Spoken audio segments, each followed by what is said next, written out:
السلام علیکم، میں ہوں حکیم محمد علیم الحسن۔ آج ہم بات کریں گے سرسوں کے تیل کے متعلق جو کہ ہر گھر میں استعمال ہوتا ہے۔ اس ویڈیو میں آپ کو اس کے 10 ایسے فوائد کے بارے میں بتاؤں گا جو کہ آپ پہلے سے نہیں جانتے۔ ویسے تو اس تیل کے بہت سے فوائد ہیں، لیکن جو ان میں اہم فوائد ہیں وہ یہ ہیں: بلڈ پریشر، زکام، کمزوری،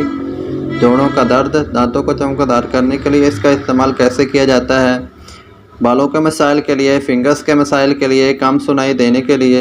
اس کا استعمال کیسے کیا جاتا ہے، نظر تیز کرنے کے لیے اور پھٹی ایڑیوں کے لیے بھی اس کا استعمال بہت آسان طریقے سے میں آپ کو بتاؤں گا۔ ویسے تو مختلف قسم کی ادویات میں بھی یہ تیل استعمال ہوتا ہے، اور اس کے علاوہ اس میں کولیسٹرول کی مقدار بہت کم ہوتی ہے، جس کی وجہ سے یہ ہمارے دل کے امراض کے لیے بھی بہت ہی فائدہ مند ہوتا ہے۔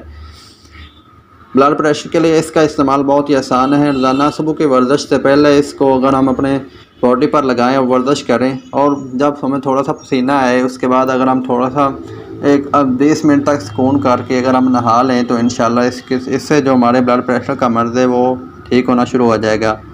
کیونکہ ہمارے جو خون کی گردش ہے وہ اپنی نارمل حالت میں آ جائے گی اور بلڈ پریشر انشاءاللہ ٹھیک ہو جائے گا۔ دوسرے نمبر پر ہے زکام۔ زکام کا علاج اس سے اگر ہم اپنے نتنوں کو تر رکھیں گے، اپنے کانوں کے اندر اس کو ہم اگر لگائے رکھیں گے تو انشاءاللہ اس سے جو ہمارے زکام کا مرض ہے وہ ٹھیک ہو جائے گا۔ تیسرے نمبر پر ہے کمزوری۔ کمزوری کا علاج اس سے اگر ہم اس کو روزانہ اپنی ناف میں لگائیں گے تو انشاءاللہ اس سے ہمارے پورے جسم کی جو بھی کمزوری ہوگی وہ ٹھیک ہو جائے گی، صرف ہمیں اپنی ناف کے اندر اس کو لگانا ہے۔ جوڑوں کے درد کے لیے اس کا استعمال، اس کو ہم گرم کر کے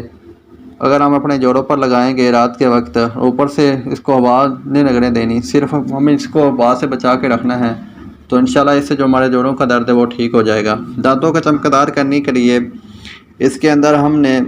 نم کو ملا لینا ہے، اور اس کو ملانے کے بعد 2 سے 3 منٹ تک صرف اپنی ہاتھوں کے ساتھ دانتوں کے پر لگائیں تو انشاءاللہ 2-3 دن میں آپ کے دانت چمکدار ہو جائیں گے،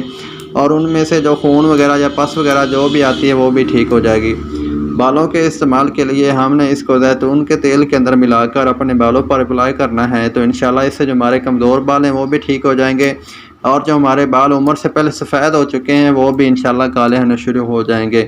فنگس کے مسائل کے لیے، فنگس کے مسائل کے جہاں پر بھی ہمیں فنگس کا انفیکشن ہے وہاں پر ہم اس کو روزانہ اپلائی کریں گے تو انشاءاللہ اس سے پھر جو فنگس کے جراثیم بڑے ہوئے ہیں اور انفیکشن جو ہوا وہ بالکل ٹھیک ہو جائے گا۔ اس کے بعد ایک کم سنائی دینے والے ذرات، اس کو کیسے استعمال کریں۔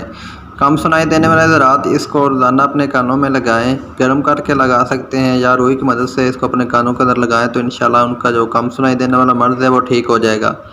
اس کے بعد نظر تیز کرنے کے لیے، نظر تیز کرنے کے لیے اس کا استعمال ہمیں اپنے سر پر اس کی روزانہ مالش کرنی ہے، اس کے علاوہ ہم نے ساتھ میں تخم وغیرہ یعنی کہ بادام، کاجو ایسی چیزیں کھانی ہیں، انشاءاللہ ہماری نظر تیز ہو جائے گی۔ پھر ہے پھٹی ایڑیوں کے لیے۔ پھٹی ایڑیوں کے لیے اس کا استعمال ہم نے کینڈل لے کر اس کے اندر اس کی تھوڑی سی مقدار ملا کر ہم نے اس کو مکس کر لینا ہے تو یہ ایک ویزلین کی شکل میں بن جائے گا، تو پھر ہم نے اس کو اپنی ایڑیوں پر یوز کرنا ہے تو انشاءاللہ ہماری پھٹی ایڑیاں ٹھیک ہو جائیں گی۔ آج کے لیے بس اتنا ہی، حاضر ہوگا اگلی ویڈیو میں۔ اللہ حافظ۔